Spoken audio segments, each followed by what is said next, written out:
9 a.m. in Morocco as well, where rescuers are racing against the clock to find more survivors of Friday's powerful earthquake as the death toll continues to climb. More than 2,100 people are now confirmed dead after the country was hit by a 6.8 magnitude quake, the strongest in more than 120 years. Both Spain and the UK have sent search and rescue teams to help, as other international aid is also being pledged. Near the quake's epicenter in the Atlas Mountains, scenes of destruction and devastation, with homes in small villages reduced to piles of rubble.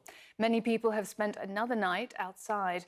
Now the frustration and desperation is building, especially in some of the hard-hit and remote areas. You can smell the corpses everywhere. It's a shame the authorities didn't help these people. Some people have received aid, tents, and food. However, some villages have not received anything, especially in the mountainous areas with dangerous roads. I hope that the authorities and civil society will show more solidarity in these areas. CNN's Nada Bashir has more now from Marrakesh.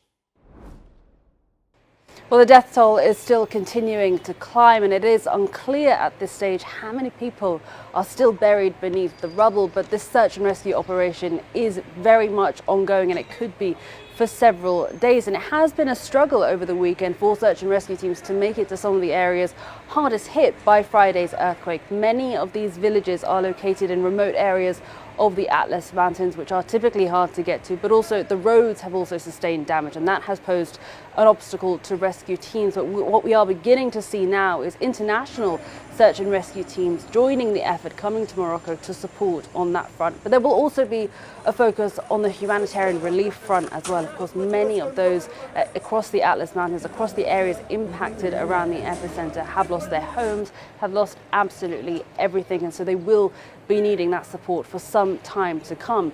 Here in Marrakesh, what we have seen over the weekend for 3 nights in a row now actually is families sleeping in the street, choosing to sleep outside for fear of another aftershock or potentially another earthquake. Many have said that they're too afraid that their homes aren't safe and that the structures of their buildings could give way. So that is a real fear for many across the country in those areas impacted by the earthquake. But we have seen an outpouring of community support as well. There has been a real push for people to go out and donate blood. We've seen queues of people lining up to support on that front, and we're beginning to see people gathering crucial items for those impacted, loading vans and travelling onwards to the areas impacted to support with the humanitarian relief effort. But this is going to be a process that takes days, if not months, and when it comes to the recovery effort, the rebuild effort, that could take years. Nada Bashir, CNN, Marrakesh.